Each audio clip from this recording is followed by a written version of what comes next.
నమస్తే, welcome to పూరా local. నేను మీ పద్మావతి.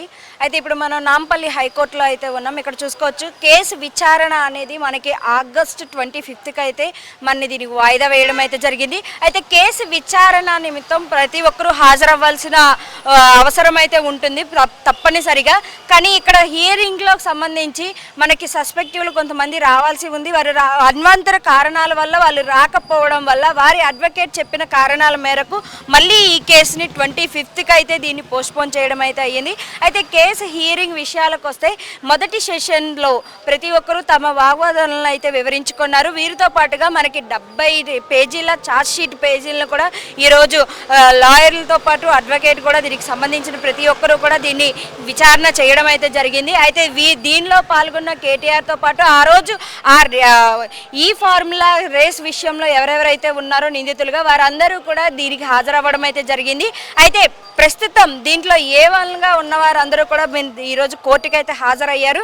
వారి వావాదాలను కూడా వివరించడం అయితే జరిగింది.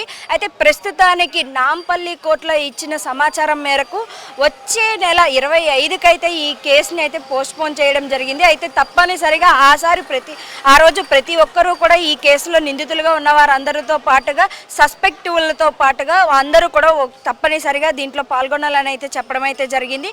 కేటీఆర్ మీద ఏవైతే ఆరోపణలు ఉన్నాయో మరి వాటికి సంబంధించిన వివరాలను కూడా ఈరోజు సేకరించారు అంటూ కూడా చెప్తున్నారు. ఫార్ములా ఈ రేసుకు సంబంధించిన ఈ కేసులో గవర్నమెంట్ తరపున వచ్చిన 50 కోట్లు ఏవైతే ఉన్నాయో అవి కంపల్సరీగా వాళ్ళ అకౌంట్లకు అయితే ట్రాన్స్ఫర్ చేయడం అయితే జరిగింది. అయితే దీనికి సంబంధించిన ఆధారాలు కూడా అకౌంట్ డీటెయిల్స్ కూడా వీరి దగ్గర ఉన్నాయంటూ కూడా ఇటు కేసీఆర్ తరపున అడ్వకేట్స్ కూడా చెప్పడం అయితే జరుగుతుంది. మరి అదే డబ్బులని వీరి స్వలాభాల కోసం దుర్వినియోగం చేసుకున్నారు అంటూ కూడా మనకి అవతల అపోజిషన్ గవర్నమెంట్ కూడా దీనిపై ఆరోపణలు చేస్తున్న కారణంతో ఇప్పుడు వీరు అకౌంట్ డీటెయిల్స్ని కూడా చూపించడం జరిగింది. వాటన్నిటినీ కూడా మేము కోర్టులో సమర్పించామని కూడా వీరు చెప్పడం అయితే జరుగుతుంది.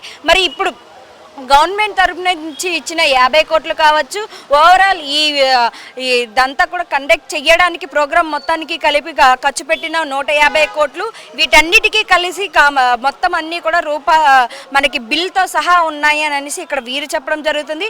అటు మనకి ఇప్పుడు ప్రతిపక్ష పార్టీలుగా ఉన్న ఏవైతే కాంగ్రెస్ వాళ్ళు చెప్తున్న ఆధారాల మేరకు లేదు, డబ్బులన్నింటినీ కూడా దుర్వినియోగం చేశారు అంటూ కూడా యువతల వాళ్ళు కూడా వారి వాదనలు అయితే వినిపించడం జరుగుతుంది.